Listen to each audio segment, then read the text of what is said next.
Okay. Well, trees, winter tree. Why paint the root or the foot of the tree? There's so much going on there. If we eliminate the upper part, it's quite an interesting world. That's what I'm looking at in this first tree. Okay. And I'm going to start without drawing. I just like it. And I'm going to be using neutral tint for this one.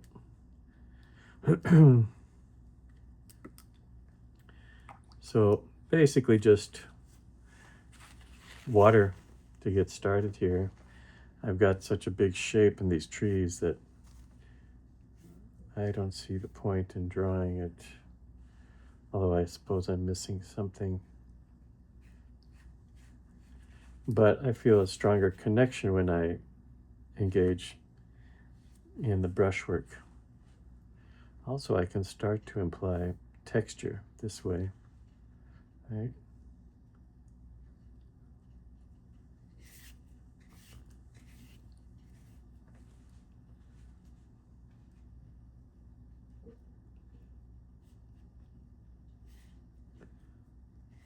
Since I'm working with a pretty light value,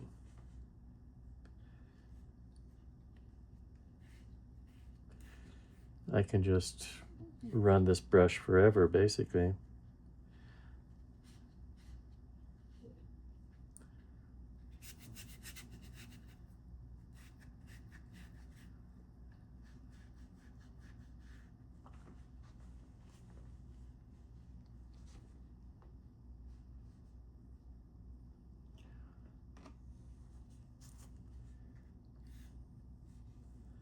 Painting trees just in one stroke.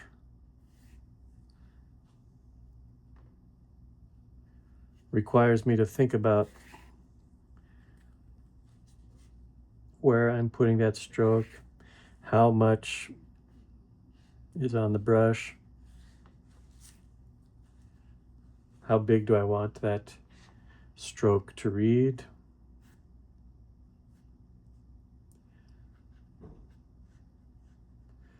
Look at the edges of that stroke.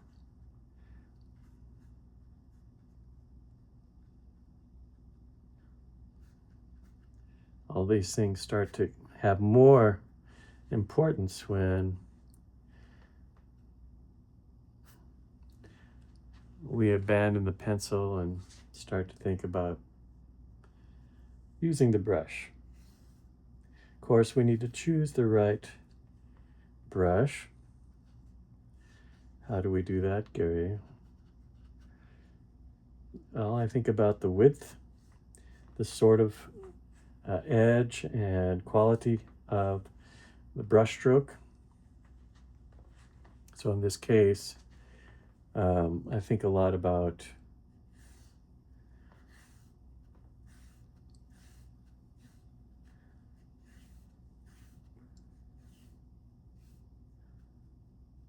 what I'm going to have for dinner.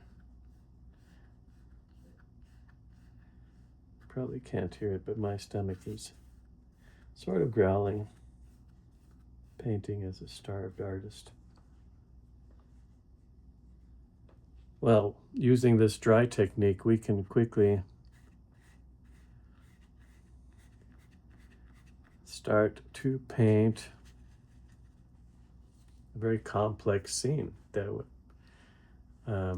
if I'm working with a pencil, I'm not thinking about the volume as much I am about as the contour of any one shape. So I do like this method.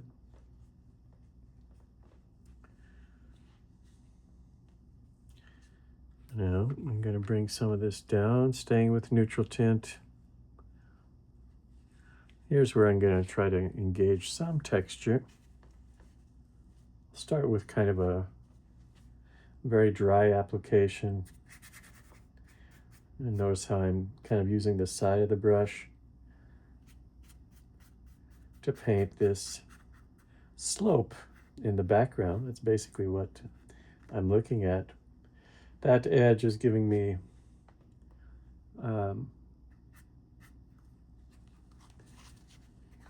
too far in with my edge. Got too brush happy.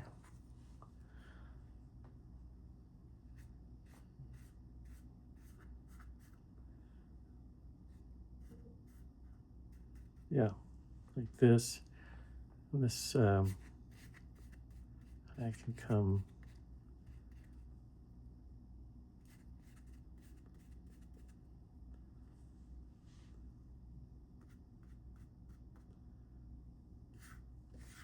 some textures back here.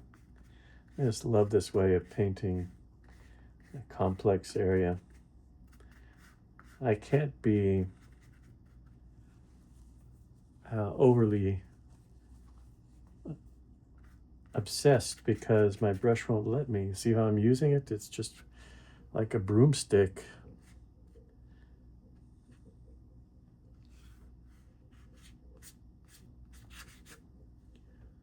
And I'm starting to get those nice rough textures as well as some darker paint. So I'm going to move now to a smaller brush. And look what I do back here. This is just about the right width to make that big ascending tree back. It's not that big.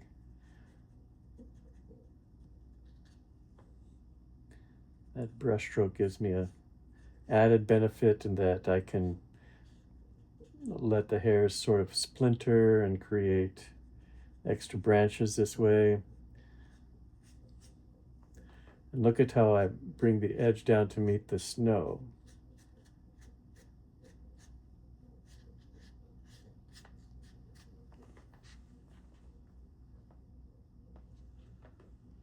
And I do this again and again.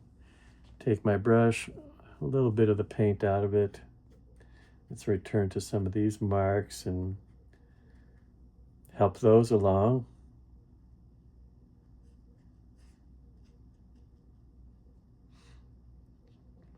We're starting with the background, so I remind myself of that. We don't have to be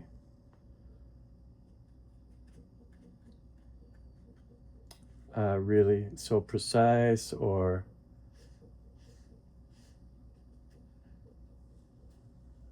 I don't know why I'm putting the shadows like that. They're not really shadows. They're just like more bramble coming out. I use a vertical application here to take advantage of that rough paper and the prior marks, giving myself even more interest back here.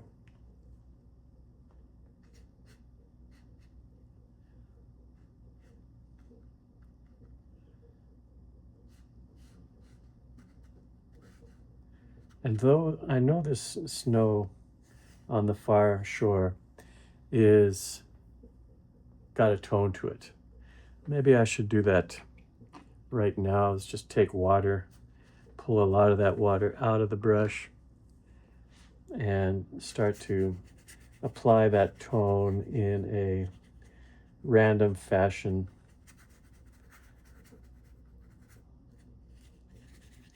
Truly, I don't have to get every part of it, but a little bit so that these whites recede against this white.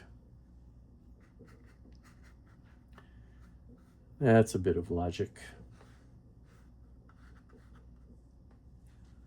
Okay, I'm going to start to bring this guy up.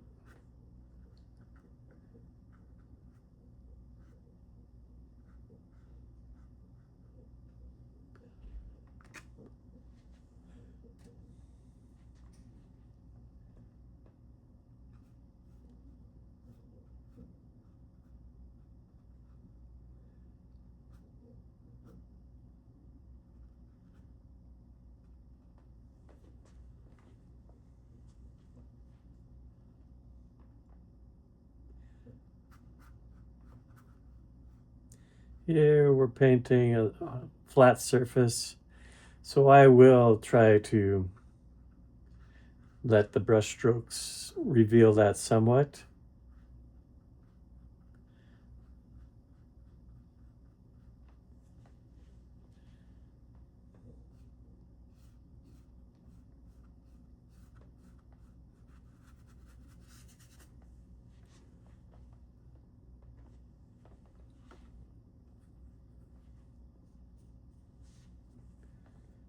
This is one of the stronger tones back here.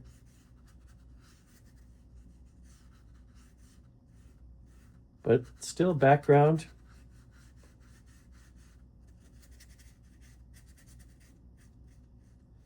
Boy, this is hard on the brush, isn't it?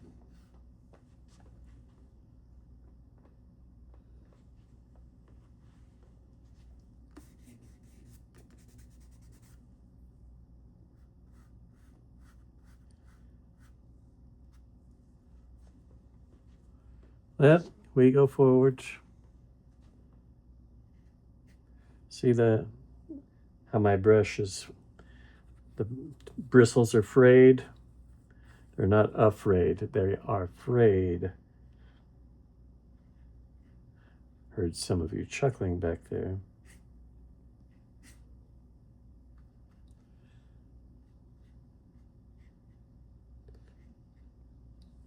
Look at that. Nice, nice. Let's carry some of that into this tree.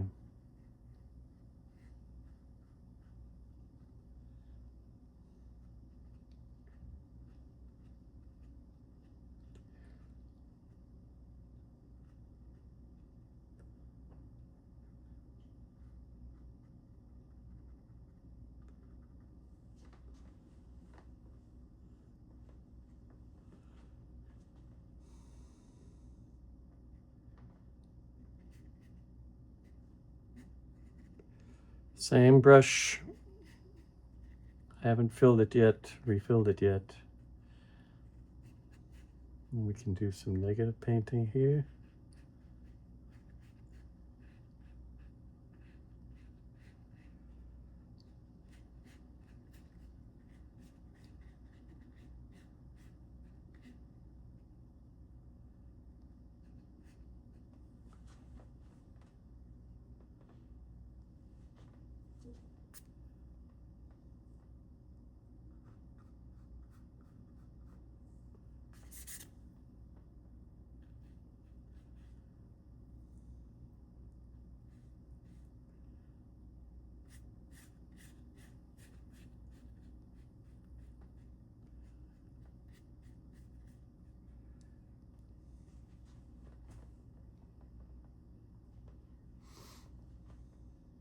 I don't know what that is, but we'll make it part of the tree.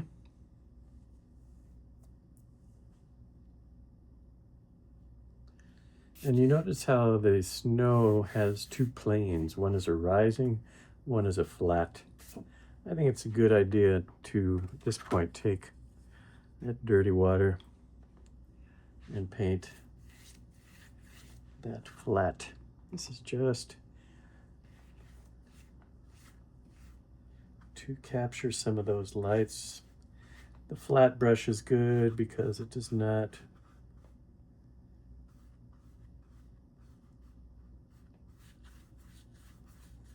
leave too much exposed paper. Just a little bit.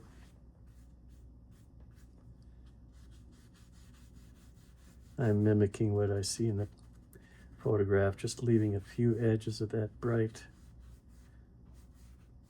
white. In fact, I will just a little darker.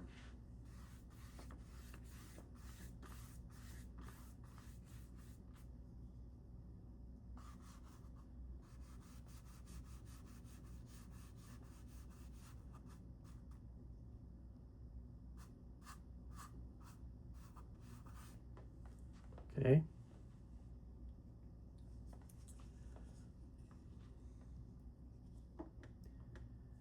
All right, I'm going to start to put some of my stronger darks, and this is primarily just to see them. it's a little early, to tell you the truth, to put such strong darks. But I want to see how they relate.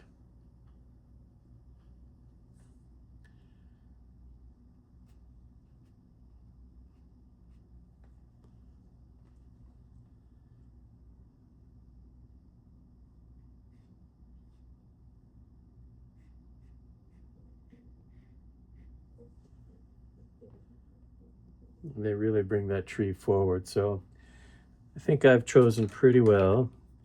For a little extra control, yeah, we can use our sablette.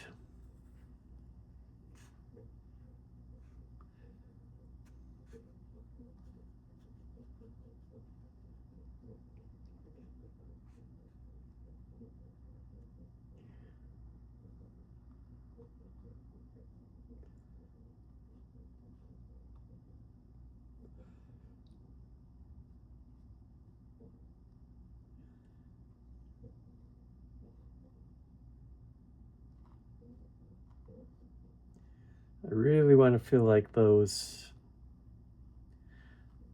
roots are sinking into the ground. So I try to make it a little bit round there, as though the snow is riding up.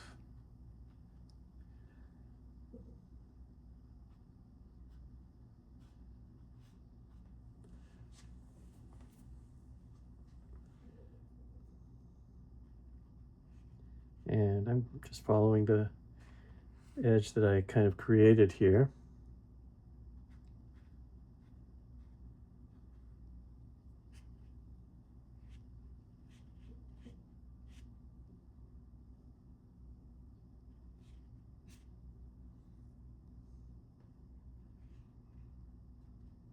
This is one of the more difficult lighting scenarios for the artist, because everything is, there's a high amount of contrast, but everything is kind of sunstruck. So that contrast has to be used really carefully.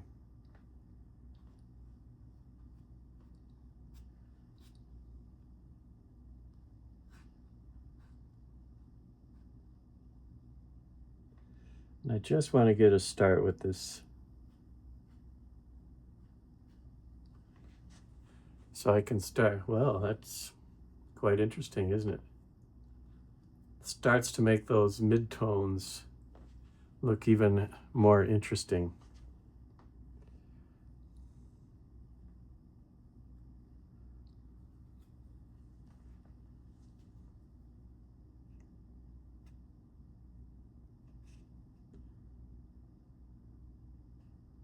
So these textures that I created with that brush, my frayed brush,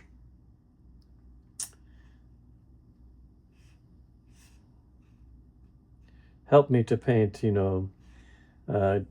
what I would consider a difficult passage in this tree, where the shadow is not all present. It happens and then it disappears.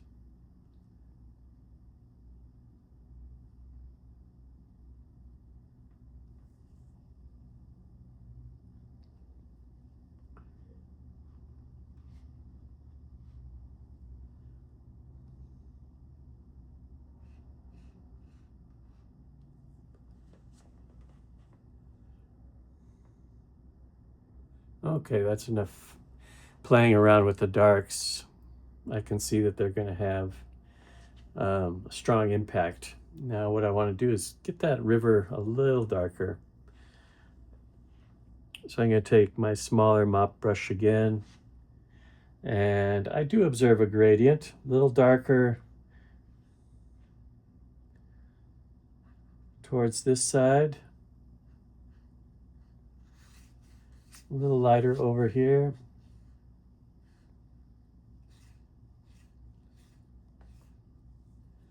Now we see some, can't really lift out this camera. I'm going to have to paint those, I think.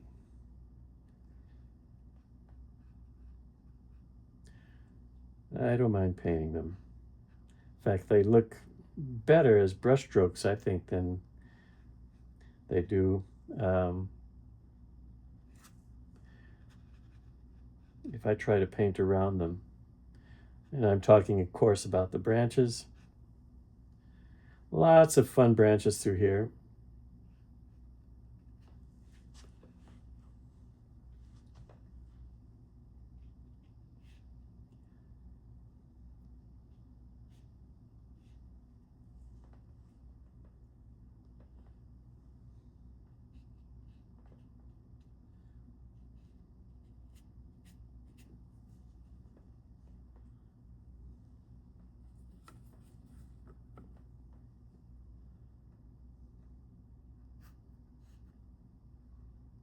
And I leave little holidays, gaps in this wash, some of them horizontal.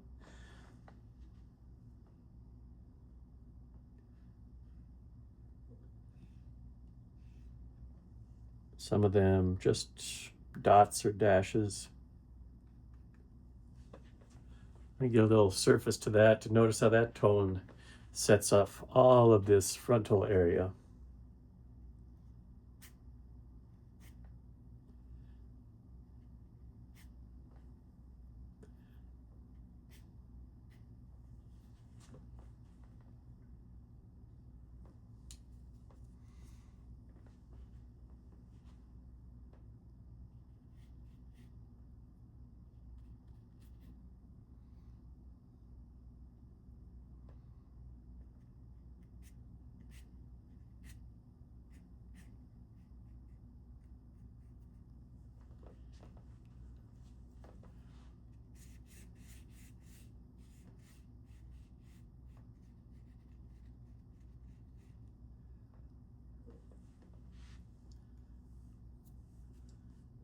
Starting to evolve.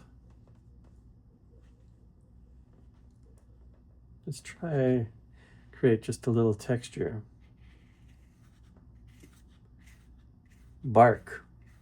Let's give our trees some bark.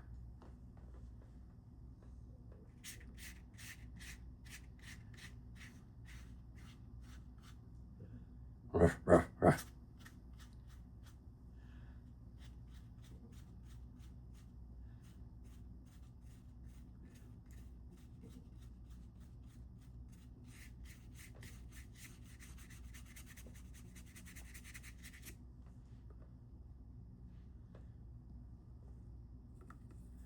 Very, very dry. So I'll work to get my brush feeling properly. I'll work back here a little bit.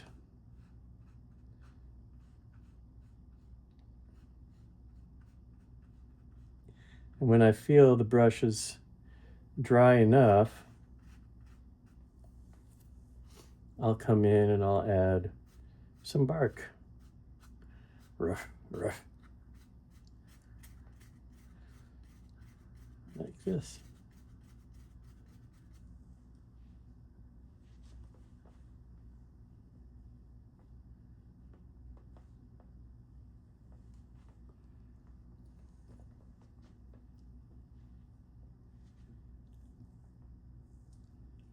And I see a beautiful arching branch there.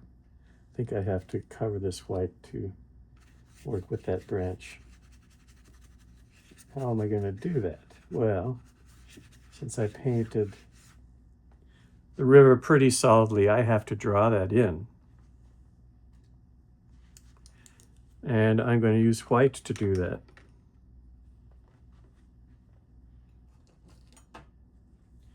Little Jean Brilliant mixed with my leftovers.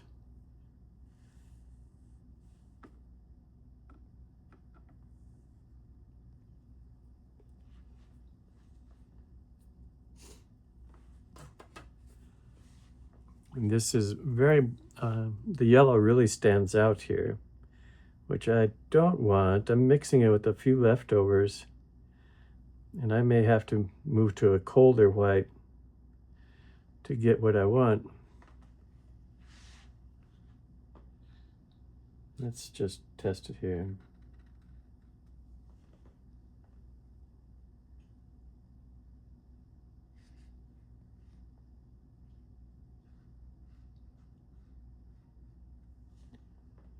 Yeah, see how easy it is to paint that?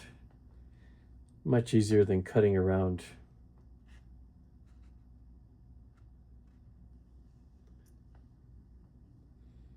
So understanding that is very helpful. What I'm going to do now is paint the darker branches. There's a lot of them. I'm not going to paint them all, but I'm going to paint most of them.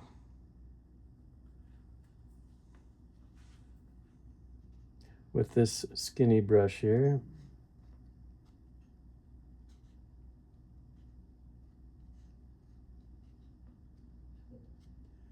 And I want to paint those before I paint the lighter branches. I think that makes sense, right?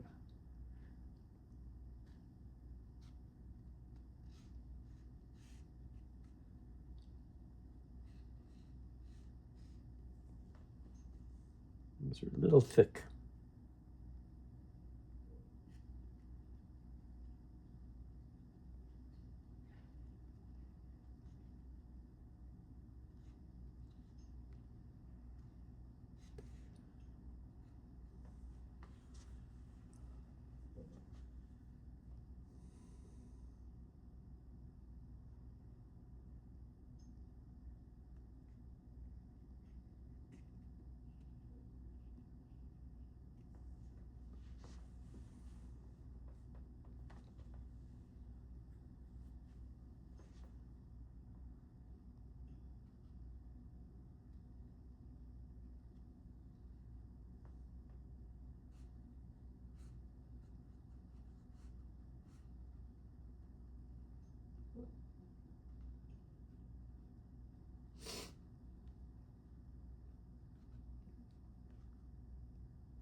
And working out from our center of interest.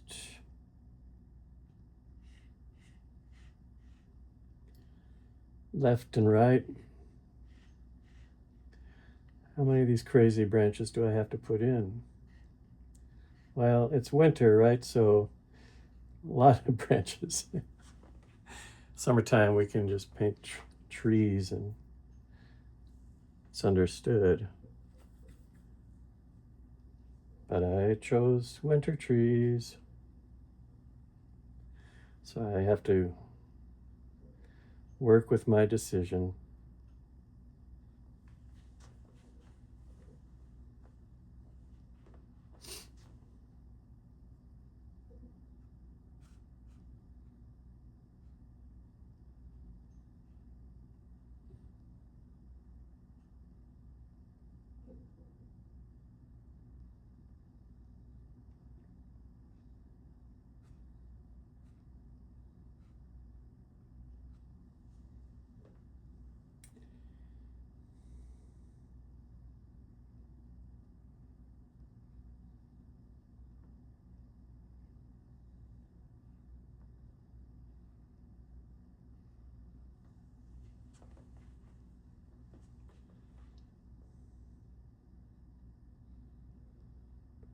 Seems like a long time, but it's really not.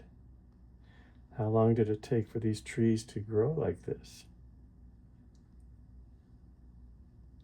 Hundreds of years?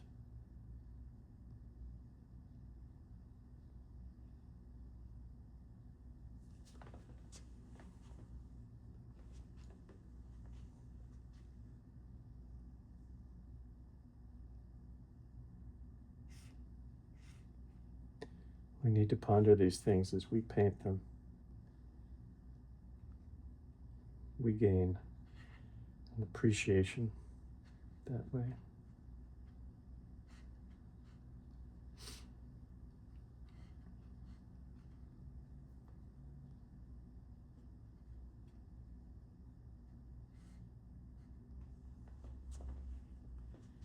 Yep, we see some little shadows.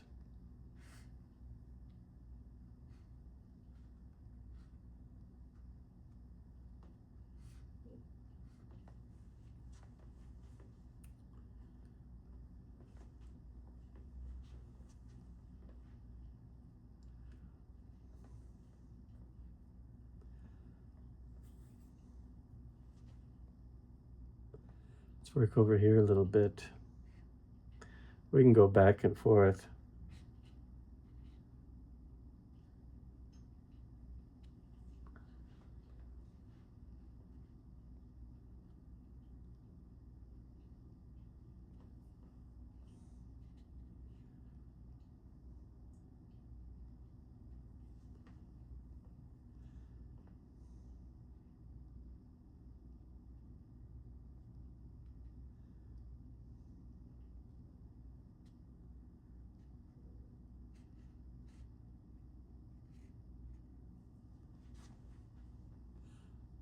The danger is we start to outline the subject more than we need.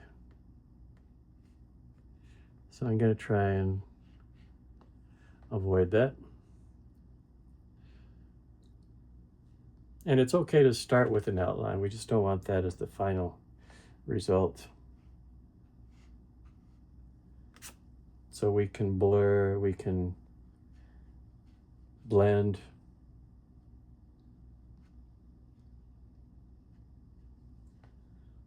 Many things we can do.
One thing we can do is we can take a tiny bit of water and we can soften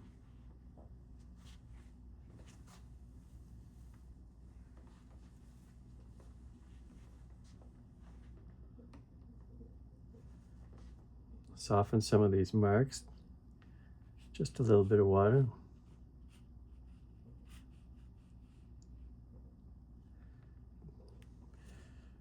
Give them an edge that feels like it's turning.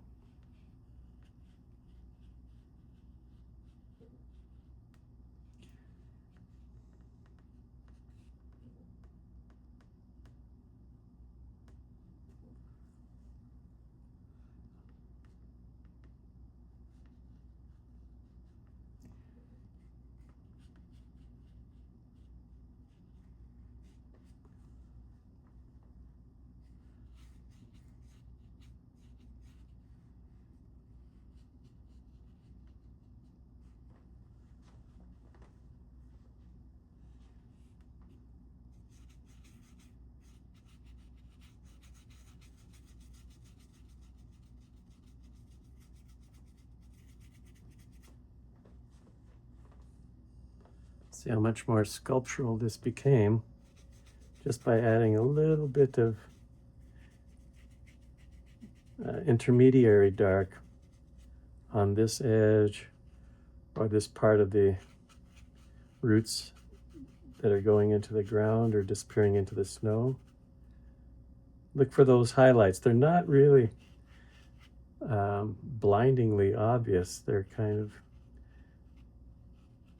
subtle, and I find I have to squint to really observe them.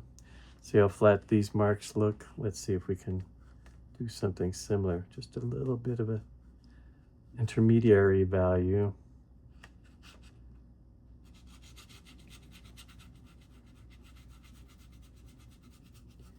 To make this a more rounded surface. This is being added while the brush is dry, but we could do it with a wet brush also.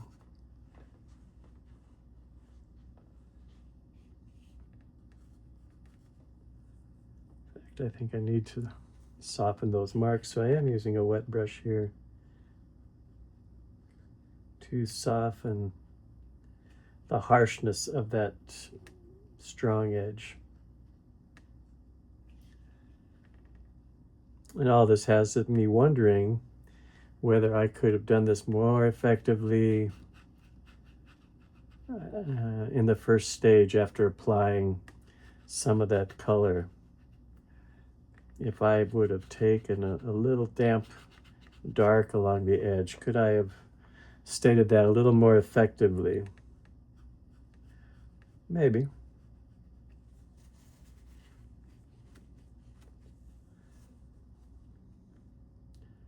Don't you hate that when your mind starts to wonder, could I have done this better if? It's not that helpful right now. After we finish the painting, very, very helpful. I'm even going to round some of the snow. It looks a little better.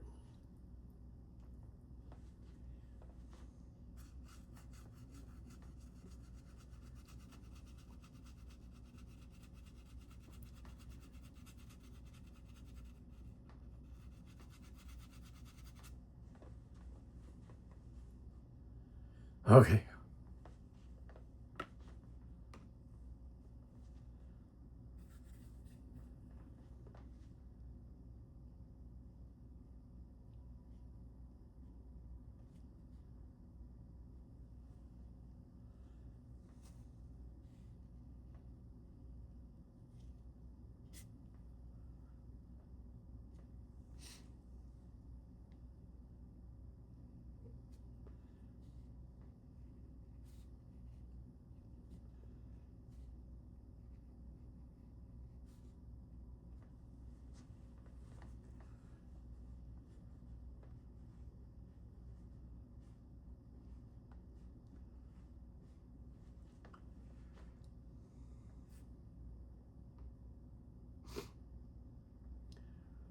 Well, I don't know if the rest of you have seen the movie Jiro Dreams of Sushi.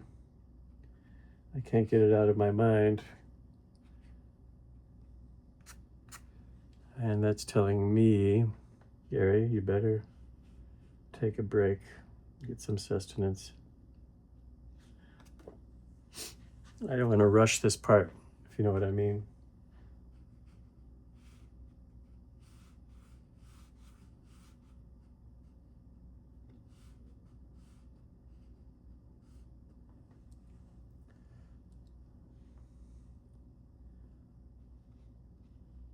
So I'm going to go take a break.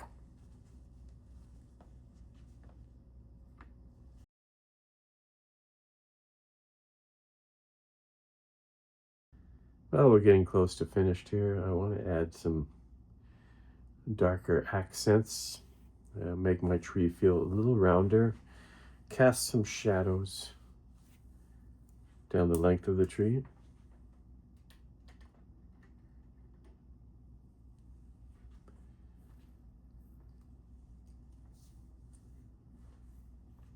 So I'll start in some obvious places.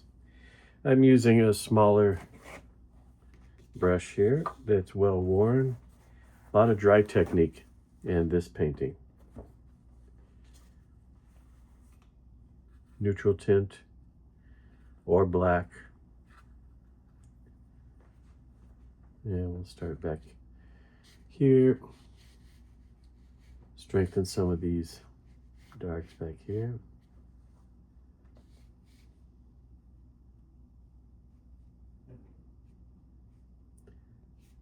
What this does is it makes our tree that's right through here come forward a little bit more.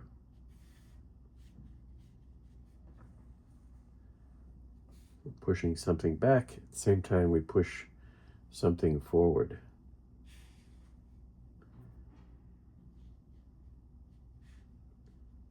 It's not really a strong application, but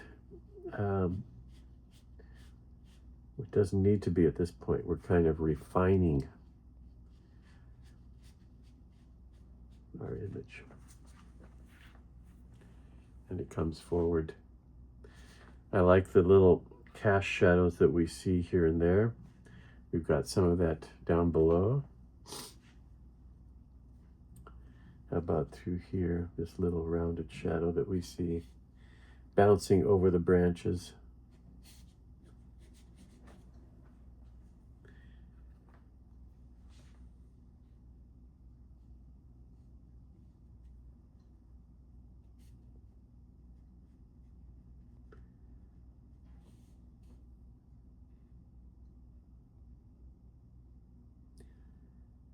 And I'm looking mostly at my painting for guidance. I do pick up things from the image, but I'm primarily looking for my painting as guidance. Let's try to round the tree a little bit through here. I've got just water on my brush. Just a little bit of water, but it does pick up the color that's below here. Already that rounds it quite a bit. I can introduce a little extra color right along the edge here. Like that. Give my tree a little bit of roundness.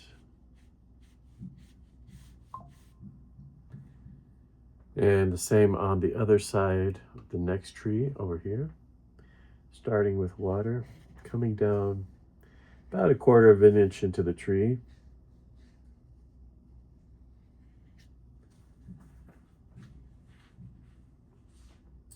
A little bit of color on the brush, not much.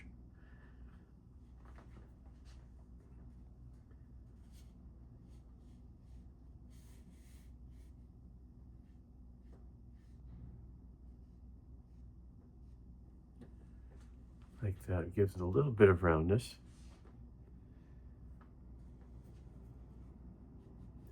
There's not a lot of that to be seen on the right side of the tree.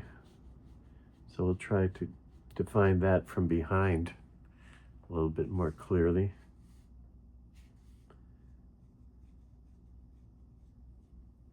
Again, I like to stay away from outlining if I can.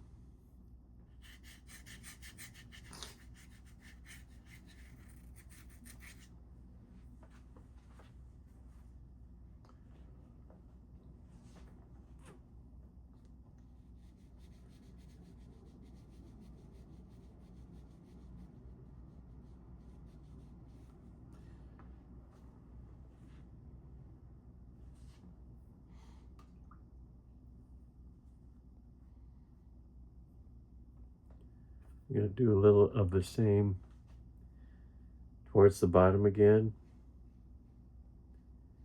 Right through here, a little bit of water, a little bit of pigment into that water, just to slightly round that edge.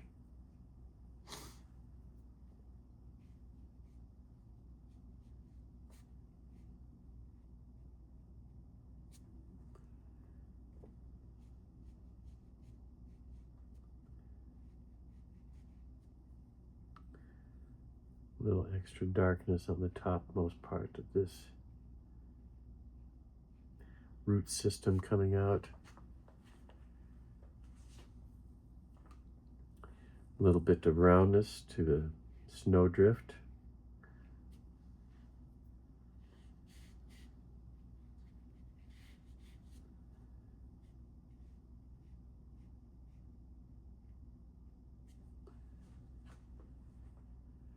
Refining, refining.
Okay.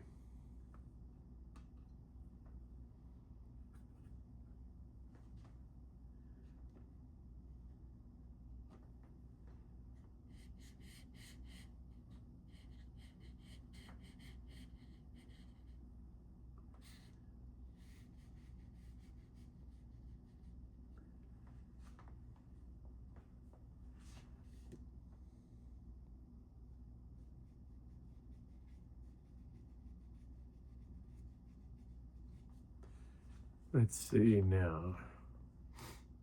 Let's return to this complex area.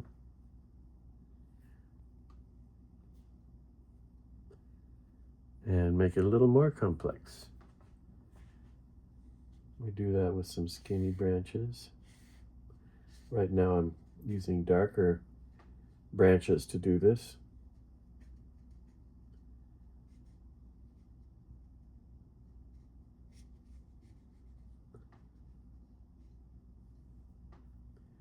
So I pick up some pretty dry paint, just trying to use the tip of the brush to create these fine marks.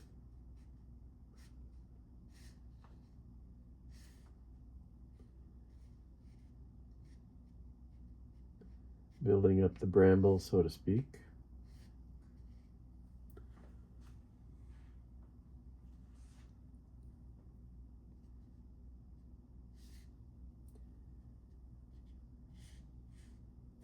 If you notice, I kind of skip as I drag these brushes along.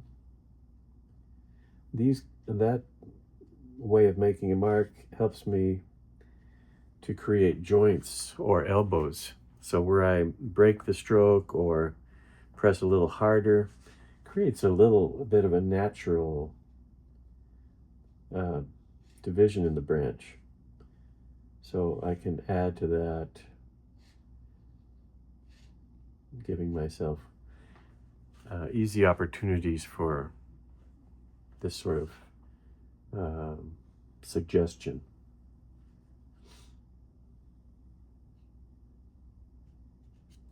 Like here's a natural break. Extend off of that, kind of skipping the brush along. Wherever we make a little skip, it's another opportunity to add some branches.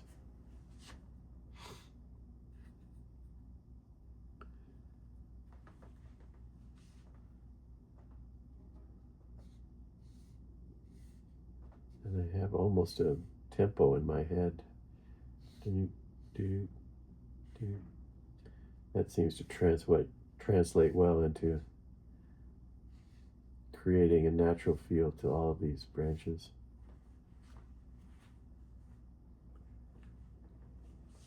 And when I notice that they're a little evenly placed, which is a natural byproduct of doing this sort of stuff, I'll return and add thickness or more complication in some areas, leaving other areas a little more empty. That sort of helps to create a natural feel to all of this.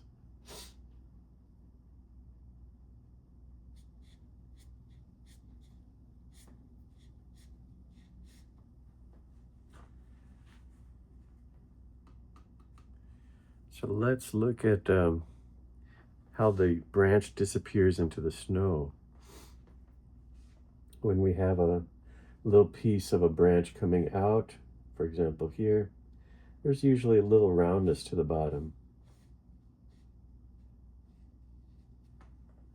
as it goes into the snow. See here? A little bit of a convex shape to that. Makes it feel a little more like it's coming out of the snow. Of course, we can add to that by placing some shadows to this. Right, then it feels more like it's the snow is riding up the edge.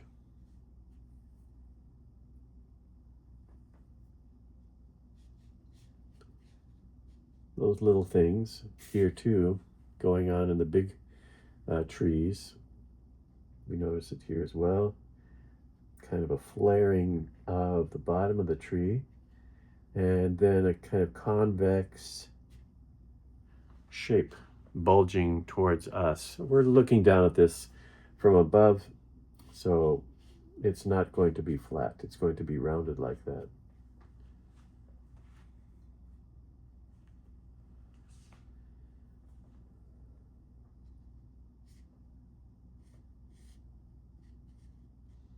Find some places for shadow on the back side of this branch here. This is I would consider it a major branch because it's close in proximity. We're giving it more detail. Thickness is, it's quite thick, so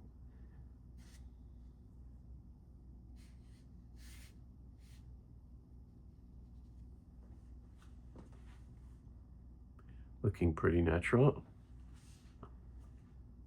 Do we need anything back beyond? I don't think so. I mean, I can see more detail. The camera shows us a lot of detail, but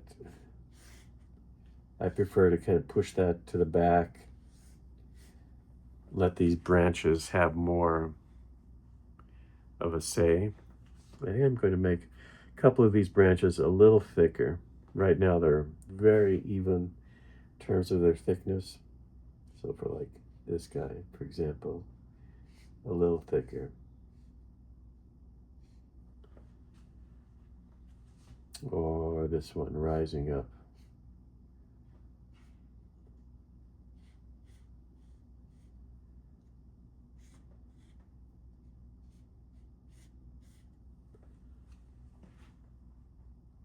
Helps to make a variety of interesting shapes there. All right, let's see, what else do I want to do? I'm going to put a little exposed something here. This was a mistake, but rather than try to erase that, I would just add a little something, you know, make it feel like it belongs.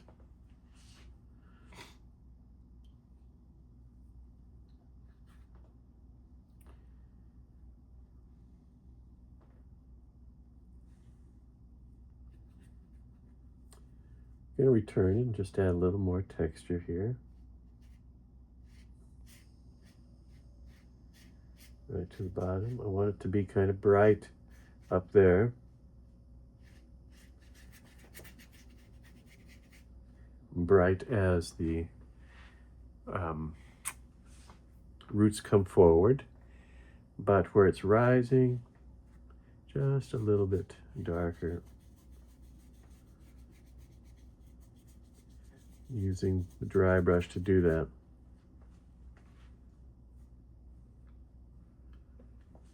Now we do see some branches and shadows. Let's play with a few of those while this is drying. So for example, we see a shadow coming down here.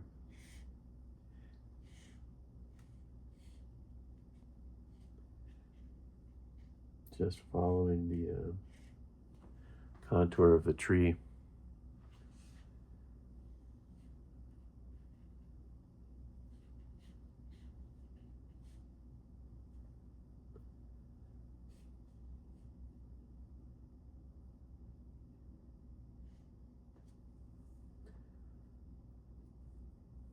Being pretty literal here.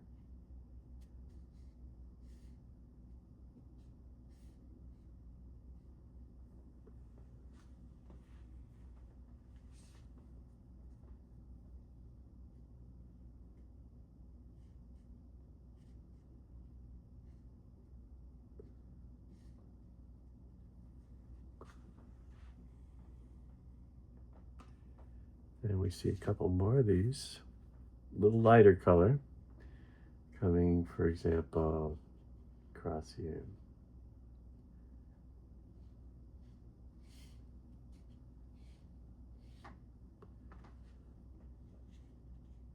Or down.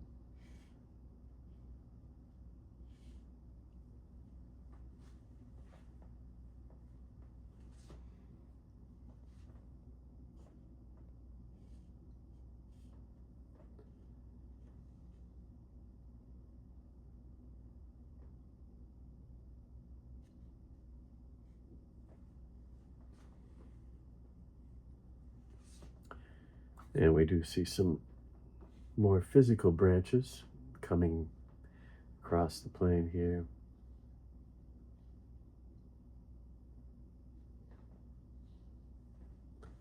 Like so. From above, they go right off the paper.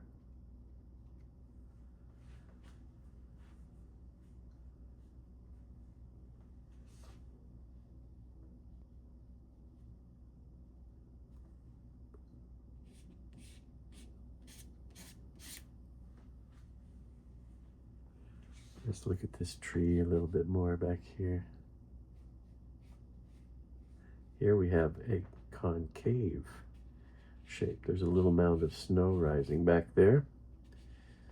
So I'm adding a little bit to that. So some of the shadow is coming off the tree. Right now it feels a bit flat, doesn't it? Let's add some dry brush.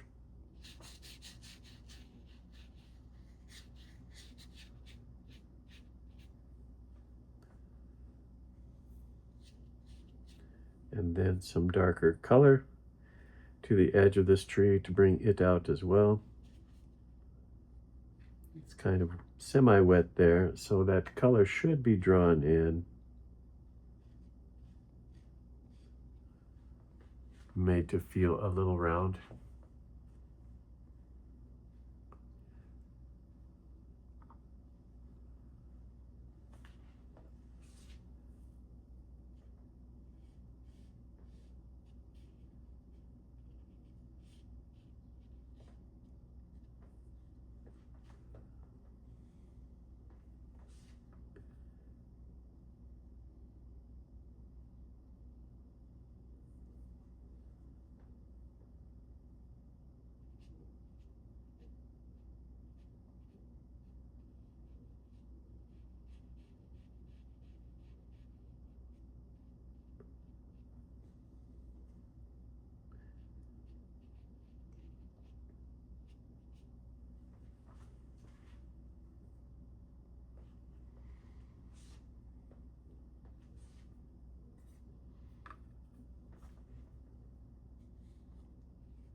Okay, so this is dried now. Let's put in some whites.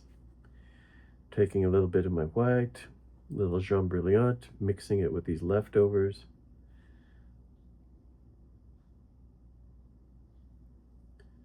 It's got to be bright. You see how this is dried? It's dried very dull. So I'm adding a little bit of warmth and a lot of titanium white. Warmth means Jaune Brilliant.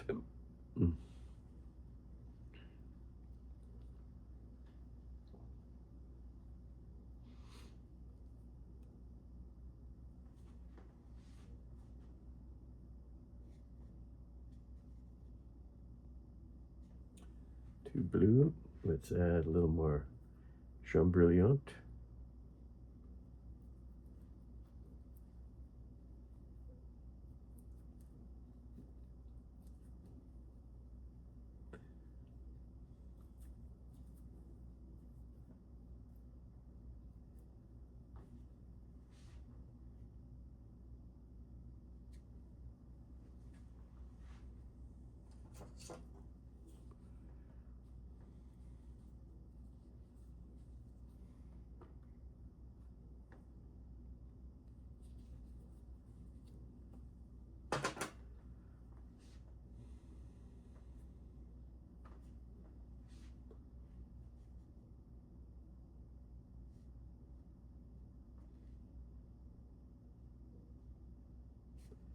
Some details here, fun details. Creating depth even within that narrow branch.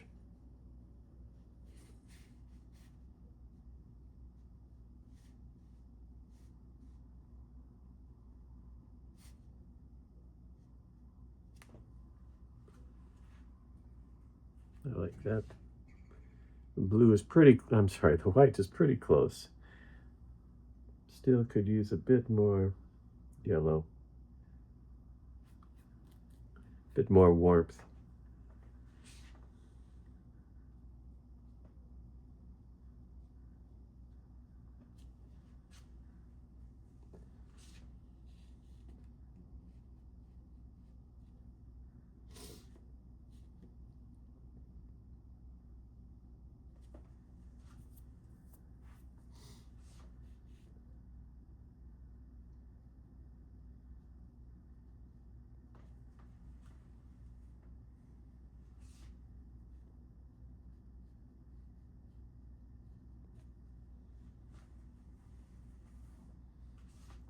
Okay, let's go to this guy right on top.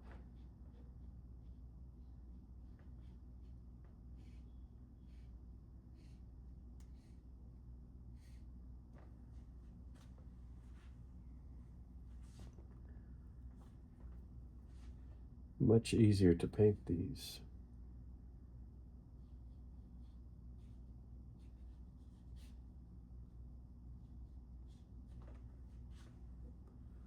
And of course, we're not going to do everyone. We're just going to choose a few that make sense.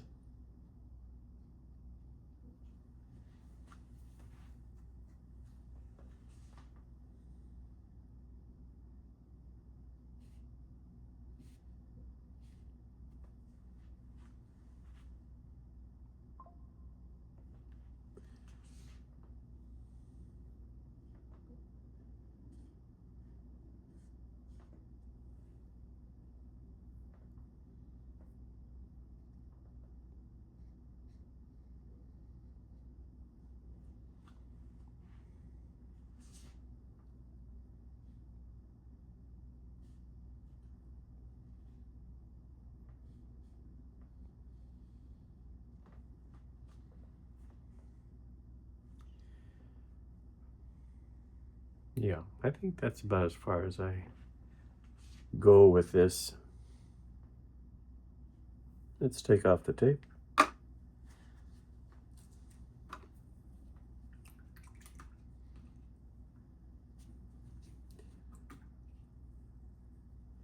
We can write our name in the snow.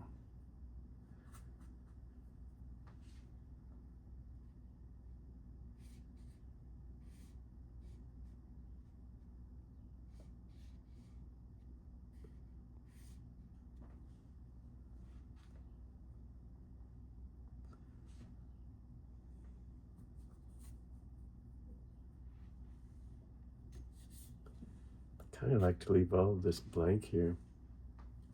Maybe I'll put it up here. Difficult. Where do we sign this? Here? No. Here? Here. It's kind of traditional.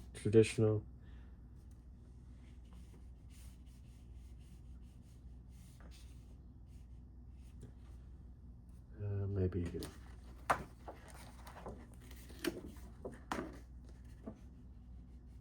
I'm going to be traditional today.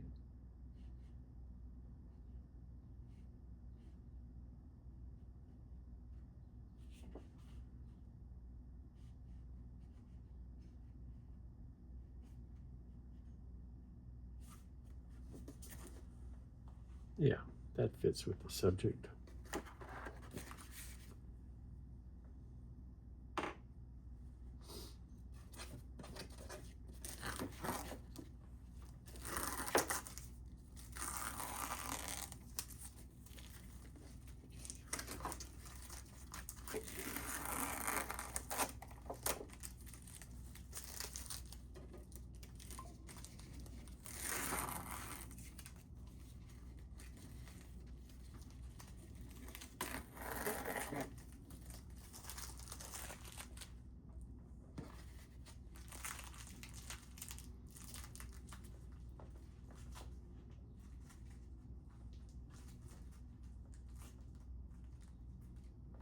So in this subject, we approached it without much drawing, any drawing really. We just started right in establishing those big shapes first. I think that was wise. Then we started to block in some dry brush back here to suggest a distant forest. We started to put some texture into our trees. Then we started to move to darker tones in the background, tones that are going to make our trees feel illuminated. A wash of color into the snow so that we have a plane and a rising plane. We could have done more with that, as I noticed there's a few other areas where we could have left some whites. That would have been a beautiful addition to this. Defining trees, then this smaller stuff, which is a fun part but requires patience. And so I would return to it. Add some, step away, add some, step away, back and forth until I feel I had as much of that as I needed. All right, good, let's move on.